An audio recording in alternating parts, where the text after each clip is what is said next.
민감 국가로 지정되면 원자력과 인공지능 등 미국의 첨단 기술 연구에 접근이 제한되고 우리가 미국과는 이제 무비자 입국을 하고 있지 않습니까? 그게 무비자 입국이 됐었는데 갑자기 비자 심사를 다시 강화한다는. 북한이 이 미국의 민간국가 명단에 올라가 있다는 건데요. 그 명단에 바로 우리나라도 올라갔다는 거죠.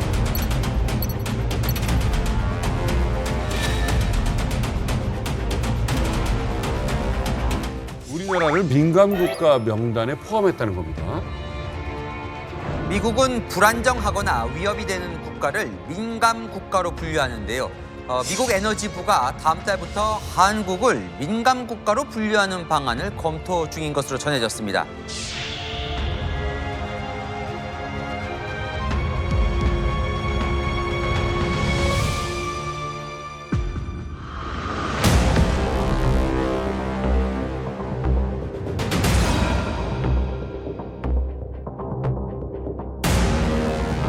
자, 북한과 우리가 민감국가다. 그건 말도 안 되지.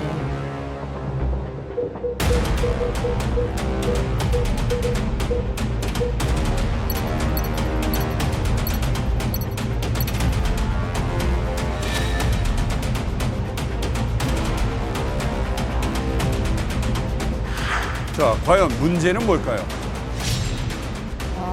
기술장. 민감 국가로 지정되면 원자력과 인공지능 등 미국의 첨단 기술 연구에 접근이 제한되고 미국 측 관련 시설에 방문하려면 최소 45일 전에 별도의 승인 요청을 받아야 할 수도 있습니다.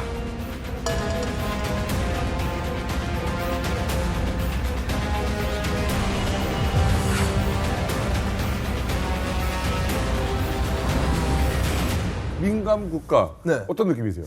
민감과 딱 들었을 때가 피부 좀 민감한 피부 있잖아요. 민감. 그런 것처럼 건드리면 민감해지는 것 같은 약간 그런 맞네. 약간 햇볕 쪽이면 약간 가렵고 따갑고 막 약간 이런 느낌을 받더라고. 유쾌한 기분은 아니죠. 네. 확실히 유쾌한 기분은 아닙니다. 민감국가.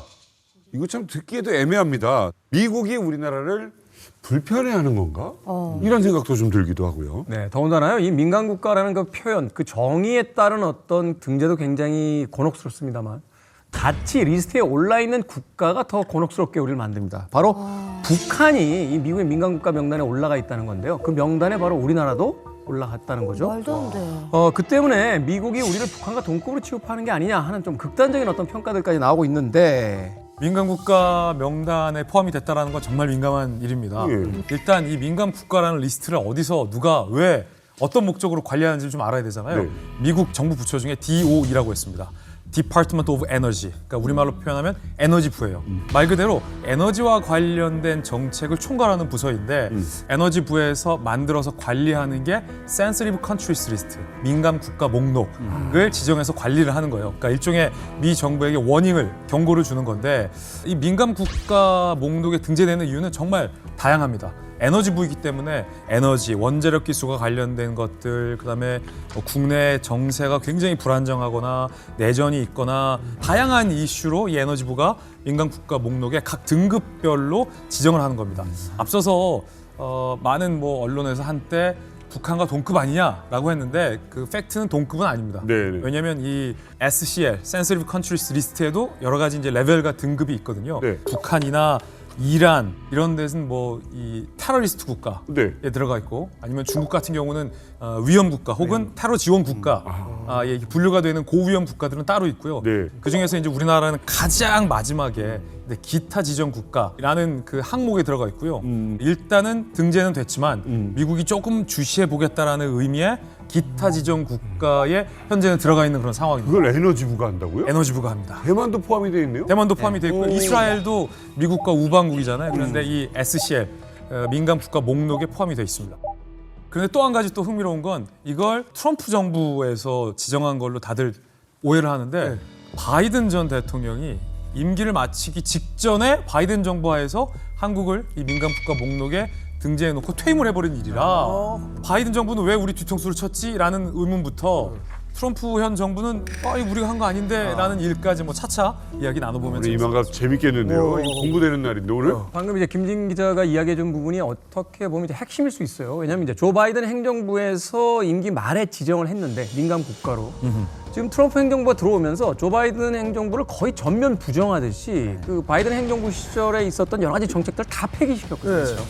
그런데 민감 국가 지정만큼은 그대로 유지하고 있단 말이에요. 이게 어떤 의미를 갖게 되는 겁니까? 그러니까 이제 보통 어떤 나라가 결정을 할 때 뭐 어떤 그 상대방의 행동 하나만 갖고 결정하진 않죠. 전반적인 흐름을 쫙 보면서 이게 자신들에게 이익이 되나 손해가 되나를 보고 판단을 하는 건데, 자 결국 그 말은 뭐냐면 한국의 지금 정치 안보적 흐름 자체가 조금 수상하다. 네. 결국 이런 것들이 민감지정 국가와 연결이 될 수 있다라는 거고요. 특히나 보시면은요, 예를 들어서 이스라엘 같은 경우는 중동 정책에 있어서 미국에 빠질 수 없는 핵심 동맹국이란 말입니다.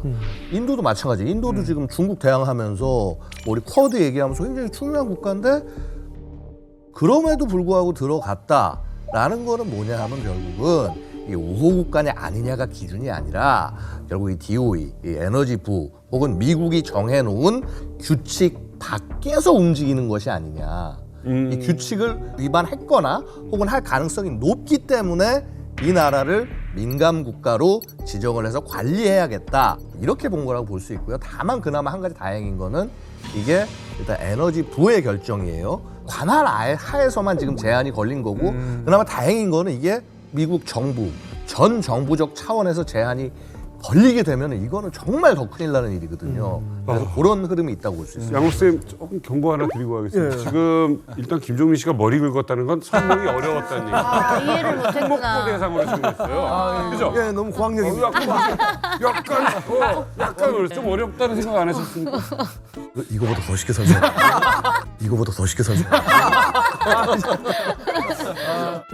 그런 말이 있잖아요. 아무것도 안 하는 게 굉장히 중요한 일을 하는 거다. 그러니까 묵인이 아무것도 안 하는 게 아니라 묵인이 결정이다. 이렇게 보시면은 좀 이 매듭이 풀릴 것 같습니다. 뭐냐면은 왜 동맹국인 한국을 이 민간국가 리스트에 올렸는가? 그렇죠. 두 번째는 이거는 트럼프가 제일 싫어하는 바이든 행정부에서 결정한 건데 왜 아무 조치가 없었는가? 계속 유지했는가? 두 맞아요. 가지가 궁금하신 거죠. 같이 묶은 사람들이 기분 나빠요. 그렇죠. 첫 번째는 한국을 미워해서가 아니라 아까 이스라엘, 대만하고 같은 최하위 우려 국가에 넣은 거잖아요. 국내 정세가 불안정하면 주의를 기울일 필요가 있다. 우리 정세가 지난 12월 3일 계엄령 선포 이후로 4개월 만에 2025년 4월 4일에 헌법재판소 결정이 나왔으니까 미국 입장으로서는 조심하는 것이 낫다. 두 번째는 뭐냐면은 이제 그대로 놔두는 것이 트럼프 행정부는 미국 정부로서 유리하다고 자체 판단이 있었던 것이죠. 왜 이것을 뒤집냐? 그냥 유지하자. 문제가 생기면 전 정부 탓을 하면 그만 아니겠습니까? 아메리카 퍼스트, 미국 우선주의이기 때문에 바이든이 만들었던 누가 만들었던 내가 좋으면은 계속 유지하는 거죠. 법정 용어로 plausible deniability, 이유 있는 부인이라고 합니다. 그러니까 손을 안 대면서도 원하는 결과를 얻을 수 있는 거죠. 우리는 그 미국과 상호 방위 조약을 맺고 있는 동맹국임에도 불구하고 이제 북한, 시리아, 이란 그리고 중국, 러시아와 같은 선상에 놓여져 있다는 것 자체가 전 정말 불쾌하다고 생각을 합니다. 맞아요. 원래 동맹인 경우에는 이런 사건이 일어났다라고 하게 되면 사전에 미리 알려주는 것이 외교 뭐 관례이고 또 예의라고 생각을 합니다. 그럼에도 불구하고 이거 알려주지 않았다. 이거는 조금 민감한 사안이라고 보고요. 지금 북한인 경우에는 한국에서 일어나는 모든 사건들에 대해서 100% 다 모니터링을 합니다. 예를 들어서 미국이 한국을 민감 국가로 지정을 했다. 이것은 북한을 비롯한 다른 나라들의 부정적인 영향을 줄 수 있다라고 생각을 합니다. 약간 좀 문제 맞아요. 예, 좀 그런 기분 있잖아.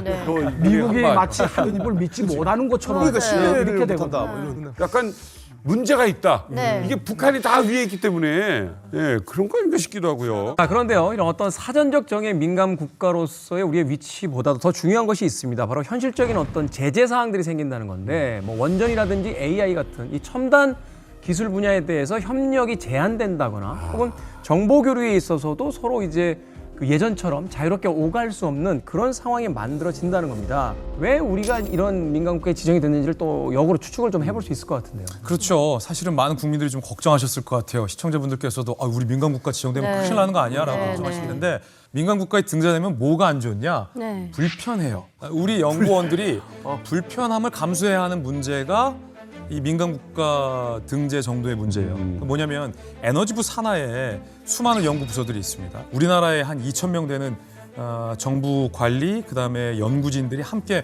공동 연구를 하고 교류를 하거든요. 근데 이 민간국가에 지정이 되면 일단 절차가 좀 복잡해집니다. 물리적으로 한 45일 정도의 딜레이가 걸려요. 그 예전에는 우리가 아는 사이예요, 분명히. 썬킴과 제가 찐킴이 아는 사이예요. 미국 관료, 저는 한국 연구원이에요. 네. 같이 공동 연구했는데 민간국가에 등재가 돼 있잖아요. 그러면 어제까지 같이 연구하던 사이임에도 불구하고 에너지부가 판단 시 필요하다면 최장 45일까지 이 출입 확인 절차를 할지 아니면 연구 절차를 할지 모든 절차가 다 딜레이되거나 굉장히 좀 번거로워질 수가 있다는 거예요. 까다로워지는 거죠. 네, 우리한테 찜찜할 수 있는 건 빨리 풀어야 한다라는 게 전문가들의 중론이에요. 우리가 민감할 필요는 있지만 이것을 너무 겁을 먹거나 그 파장에 대해서 과장된 그런 평가를 할 필요는 없다고 봅니다. 간단히 이야기하자면은 지금 우리가 미국과는 이제 무비자 입국을 하고 있지 않습니까? 그게 무비자 입국이 됐었는데 갑자기 비자 심사를 다시 강화한다는 거. 이런 식으로 생각하시면 되고 트럼프 일기 초반처럼 미국 출입 금지가 되거나 이런 조치는 아닌 것이죠. 이것은 우리가 구분을 해야 될 것 같아요. 자유롭게 왔다 갔다 하던 그냥 남편인데 어디 갔다 왔어를 물어보는 거죠. 너무 얘가 적절치 않아. 어디 갔다 와서 그러고 영수증 보고 막 이러는 거 아니에요? 그래서 지금 이 민간 국가 리스트에 올라간다고 해가지고 한국과 미국 간의 그 모든 정부 연구 분야 교류가 스탑 멈춰지는 건 아니에요. 근데 약간 불편해질 수는 있어요. 예를 들어 가지고 지금 우리나라와 미국의 아이다호 국립연구소라고 있는데 여기서 지난 10몇 년 동안 연구를 하고 있었던 파이로 프로세싱 연구를 하고 있었거든요. 이 간단하게 뭐냐면은 얘 연금술이에요. 그러니까 금속을 뜨겁게 하면은 성질이 바뀌는 걸 이용해 가지고 뭐 새로운 물질을 만든다 이건데 여기서 파이로 프로세싱을 하면은 뭘 얻을 수가 있냐면 사용 후 핵 연료 재활용을 해가지고 플루토늄을 얻어요. 이게 양날의 칼이에요, 이게요. 플루토늄은 이게 상업용으로도 쓸 수가 있고 군사용으로도 쓸 수가 있어요. 아시다시피 핵폭탄이랑 원자력 발전은 원리가 똑같아요. 갑자기 빵 터뜨리면 핵폭탄이고 천천히 핵분열 시켜가지고 열을 이용하면 원자력 발전이지 않습니까? 지금 우리나라와 지금 아이다호 국립연구소가 지난 10년 동안 이거를 연구하고 있었는데 이 1차 연구가 끝났어요, 지금. 2차 연구를 해야 되는데 2차 연구는 핵 연료가 있는 아이다호에 가가지고 연구를 해야 되거든요. 이게 제동이 걸릴 수가 있어요. 그러면 지난 10몇 년 동안 연구했던 것이 다 도루묵이 돼버려요. 그렇죠. 기분이 나쁜 거에 더해서 실질적으로 우리가 이제 불이익을 받을 수도 있는데 지난 4월 2일자 이제 이번 사태와 관련한 언론 보도 중에서 좀 눈에 띄는 게 민감 국가 출신의 비미국 시민. 그러니까 뭐 우리가 연구학자가 가가지고 뭘 연구한다든가 이런 사람들한테 자금을 지원할 수 없다. 이렇게 돼 있거든요. 그러면 이거는 이제 연구하는 분들 입장에서는 또 기존의 프로젝트를 수행해 오던 분들 입장에서는 상당히 어려운데 말씀하신 그 아이다호 근무하시던 한 박사님도 최근에 이제 말씀이 본인도 거기에 근무하면서 이유도 모르게 그 금지가 된 적이 있었다는 거예요, 제한대로. 한국에 와서 미국의 뭐 유수한 연구기관에 있었다고 얘기하시는 박사님들도 뒤에서 이렇게 좀 애환을 토로해 보면 나는 그거 연구하고 싶었는데 접근을 안 시켜주더라. 이런 게 있거든. 근데 북한 외교관 출신인 우리 류현우 대사님, 우리가 민간국가가 됐어요. 김정은 입장에서는 어떻게 볼 것 같아요? 이 트럼프는 취임 첫날부터 이제 북한을 뉴클리어 파워라고 이렇게 지칭을 했습니다. 그리고 지난 3월 31일에 이제 백악관 기자진 앞에서 우리가 지금 북한과 소통하고 있다. 그리고 김정은은 빅 뉴클리어 네이션, 그러니까 큰 핵국가이고 매우 똑똑한 사람이다. 이렇게 얘기를 했습니다. 근데 이 트럼프가 한 발언이 어떤 의미를 갖든지 간에 액면상으로 놓고 보게 되면 김정은과 대화를 하고 싶어 한다. 반대로 이제 동맹국인 한국에는 민간 국가로 지정한 이유에 대해서 이런 방구 해설도 없다라는 것으로 이제 해석이 될 수 있습니다. 이렇게 되게 되면 이제 김종문이 같은 경우에 이게 또 혹시 한미 관계에 균열이 간 게 아니야라고 오판할 수 있거든요.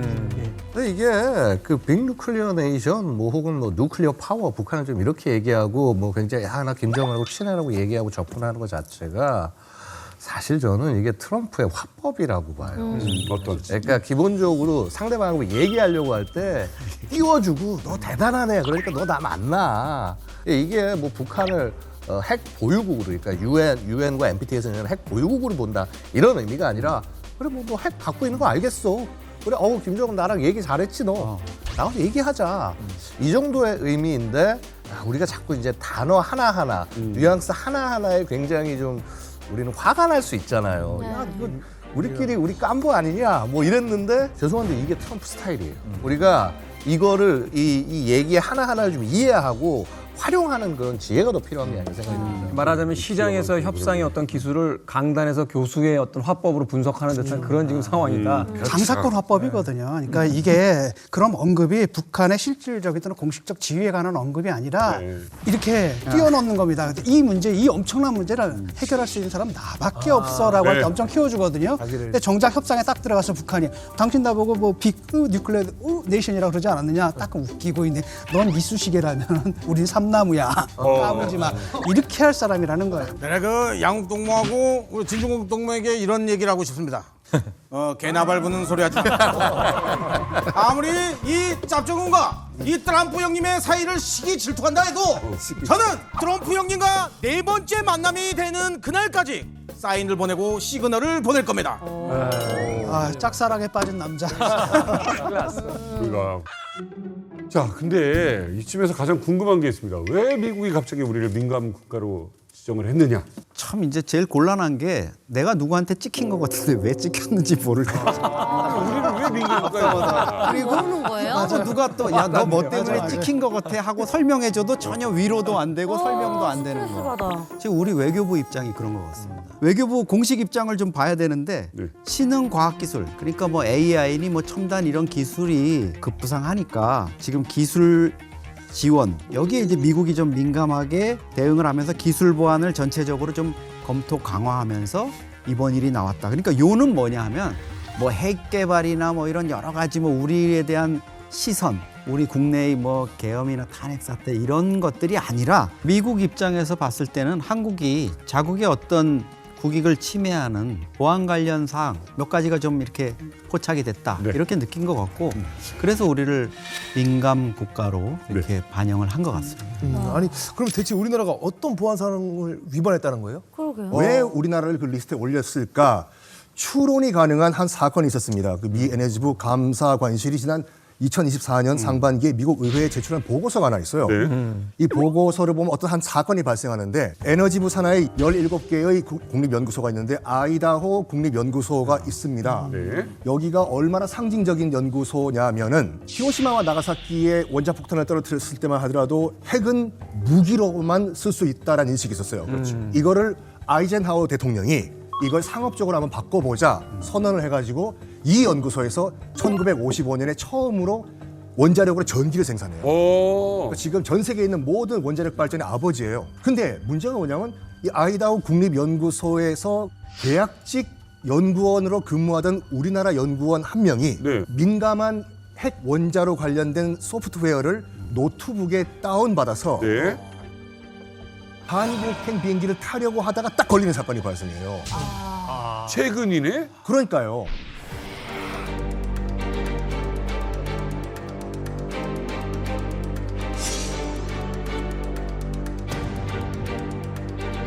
미국 연구소에서 허락도 안 받고 우리나라 연구원이 이거를 다운받아가지고 한국행 비행기를 타려다가 미국 땅에서 딱 걸린 거잖아요. 애매하다. 아, 이게 아마 큰 이유가 아닐까라고 추론이 되는 거죠. 이건 이상한 거죠. 훔치는 건 우리가 전문인데. 이게 고의로 이게 설계도를 빼들었다는 뭐 증거 같은 게 좀 나왔네요. 그러니까 에너지부 감사관실에서 이 직원을 털었어요. 그래가지고 이메일, 그다음 채팅 기록 전부 조사했거든요. 근데 그 과정에서 뭐가 나온 거냐면 이 직원이 그 정보가 민감한 자료라는 것. 다시 말하면은 바깥으로 유출해서는 안 된다는 기밀에 속한다는 사실을 인지하고 있었던 거예요. 알고 있었어요. 그다음 두 번째 뭐가 나왔냐면 그 직원이 외국 정부랑 접촉을 하고 있었다라는 거죠. 그럼 미국 측의 입장에서 이거 간첩 아니야? 라고 당연히 이제 의심할 수가 있는 건데 그 외국 정부가 어딘지 밝히지 않았거든요. 그런데 어느 비행기 타다 걸렸죠? 한국행 타다가 걸렸거든요. 그러니까 이제 미국 측에서 당연히 한국 정부에서 시켜가지고 산업 스파이 활동을 한 게 아니냐. 그래서 아마도 민간 국가로 지정한 게 아니냐.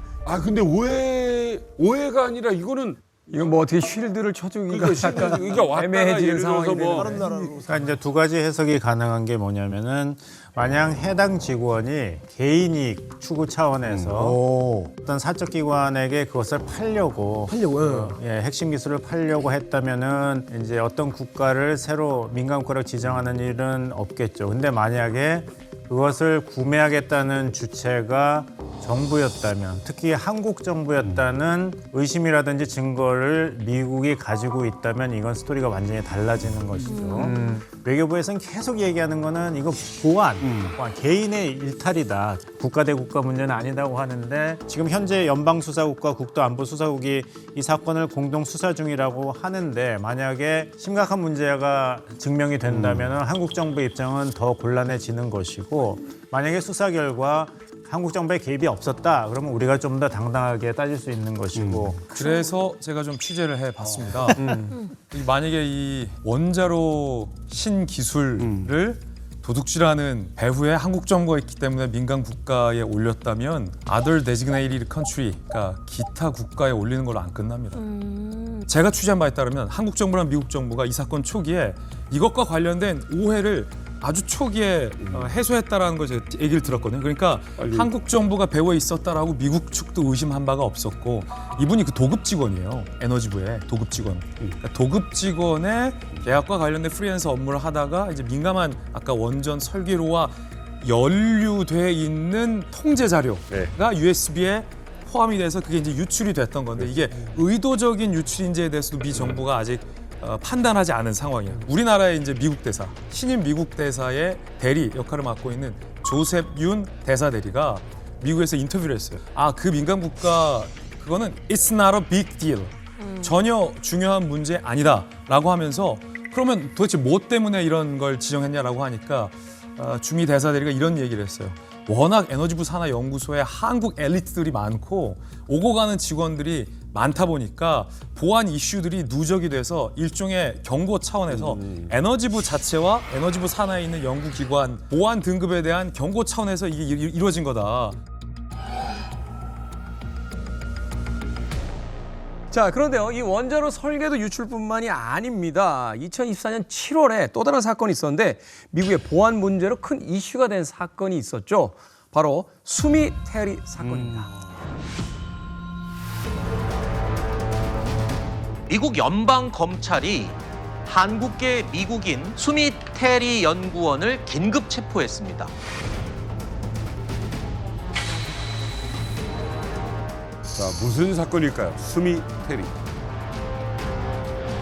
저는 미국 시민이고 또 미국 정부를 위해서 일을 했고 또 CIA에서 일하고 백악관에서 일하니까 said North Koreans right now they emphasize over and over. 자, 근데 이 CIA 요원이 기소가 됐습니다. Foreign Agents Registration Act exists is so that those of us in government, as well as people in the public as well, whether they are representing themselves or whether they are representing a foreign government. 수미 테리는 한국 정부를 위해서 일했다. 이건 아이다호 건과 달리 아주 미국 국무부에서 크게 부각시켰던 그런 사건이에요. 진짜 큰 사건이었죠, 미국에서.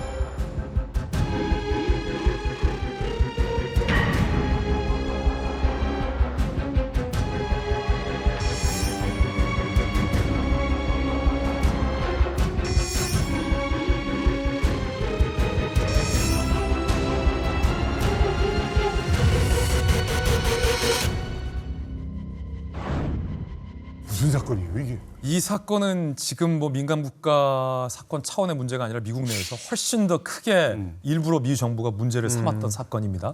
2024년 7월 미 법무부가 동아시아의 정치학자 이제 한반도 전문가인 수미 테리를 체포했다는 사실 발표해요. 1년도 안 된 사건이에요? 네. 일단 수미 테리가 누구인가 하면요.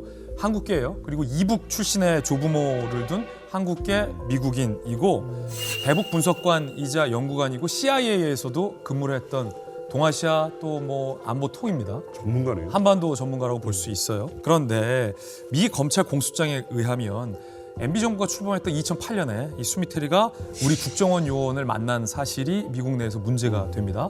그래서 CIA에서 일단은 은퇴를 하게 됩니다. 그러니까 사직을 하게 돼요.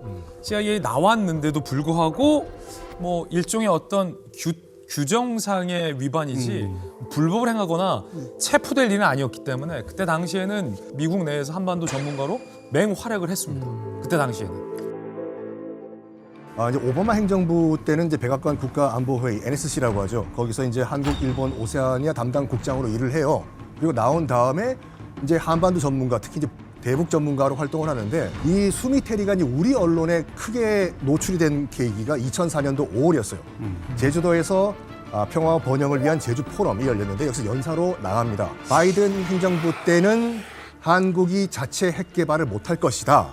하지만 트럼프가 집권을 해가지고 트럼프 2기가 되면은 주한미군 철수와 한국도 자체 핵무기 보유가 가능하다라는 폭탄 발언을 해버려요. 제주도에서요. 바로 2달 후인 2024년 7월에 수미테리가 갑자기 미국 사법당국에 체포가 됩니다.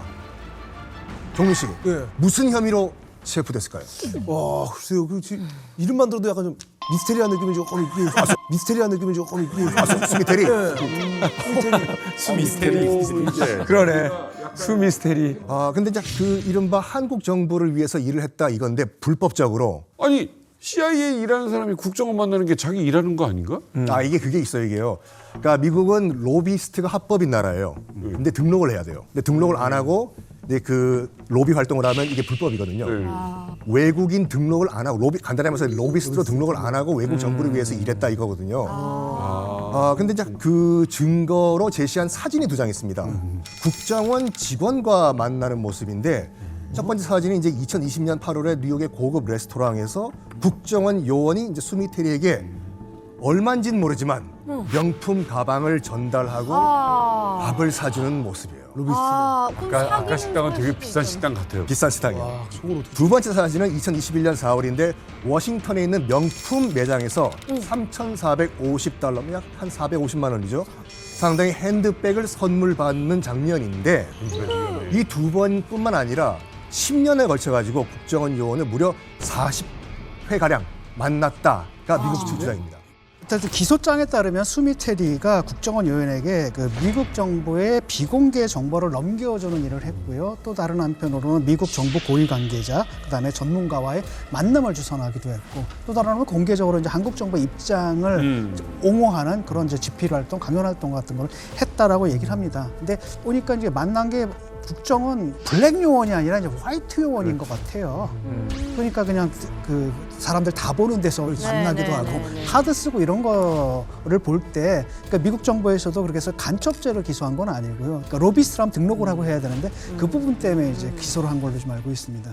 미 정부가 계속 수미테리를 주시하고 있다가 이 증거를 모아오다가 이 이슈는 한번 공론화를 해야겠다라고 수미테리 개인에 대한 경고이기도 하지만 한국 정부에 대한 경고이기도 하거든요. 그리고 동시에 미국에서 활동하고 있는 무수히 많은 다국적계 미국인의 전문가들에 대한 경고이기도 한 거죠. 지난 1월 이 민감국가 이슈가 불거지기 전에도 미국 전문가들에서 이런 얘기가 나왔대요. 사석에서 한국은 보안과 방첩 능력이 조금 이 네임 밸류에 비해서 좀 많이 허술한 것 같아라는 우려 섞인 혹은 뭐 충정 어린 비판과 조언이 사석에서도 미국 전문가들 사이에 많이 나왔었다라는 거죠. 그러던 차에 민감 국가의 리스트를 올렸고 또 더군다나 미국 공식적인 얘기를 들어보면 그게 보안 이슈 때문에 올랐다고 하니 이게 전반에 대해서 한번 우리 정부도 점검을 해봐야 된다는 목소리도 나오고 있는 거죠. 글쎄요, 저는 이 사건이 우리나라가 민감국가로 지정된 직접적이고 즉각적이고 유력한 사유라고 보지 않고 어떤 그 배경을 제공했다 이렇게 보는 게 정확하다고 봅니다. 사실 그 한국 정부 인사와 미국의 탱탱크 멤버들이 밥 먹으면서 공통 관심사에 대해서 얘기하는 거는 일상적인 일이에요. 그래서 어떻게 저렇게 사진이 찍힐 수 있어 할 수도 있지만 너무 일상적이었기 때문에 이런 일이 그렇게 노출이 된 거라고 생각을 하고 사실 수미테리 하고는 제가 예전에 같은 공부방을 한 적이 있어요. 워싱턴 DC에서 일할 때. 그래요? 한국 전문가들이 그냥 비싸지 않은 이런 데 나오는 식당이 아니라 서로 출연을 해가지고 한 달에 한 번씩 금요일 밤에 모여서 이 안보 서약 위반하는 건 하지 말고 그냥 우리 같이 얘기를 해보자. 그때 수미 테리가 이제 당시 이제 현직이었죠. 와서 발표하고 끝나고 맥주 먹으면서 더 얘기하고 그랬던 기억이 나는데 이렇게 거물이 될 줄은 몰랐어요. 와, 아니 만나셨다고요? 아니 그냥 모임에서 같이 공부하고 그러니까요. 근데 본인은 그 비정부 기관, 비영리 기관에서 일하기 때문에 로펌이 아닌 것이죠. 로비를 안 했는데 왜 등록을 하냐. 이것이 이제 변호인의 이야기입니다. 스미테리 박사가 이야기한 걸 보면은 한국 정부를 비판하는 내용도 많고 바이든 행정부의 정책을 지지하는 발언도 많고 이건 학자의 지식과 양심에 따라서 얘기한 건데 의도가 있다. 대가성 발언이라고 해서 기소하는 거는 부당하다. 이런 얘기를 이제 하고 있는 것이죠. 그렇다면은 왜 미국 정부는 수미테리를 체포했는가? 아마 경고를 주려고 그랬던 것 같아요. 한국 정부에 대한 직접 경고 기대 효과도 있지만 너무 한국 정부의 이런 그 핵 무장에 대한 반론을 옹호하는 행동을 자제해야 된다는 어떤 본보기 케이스가 아니었는가.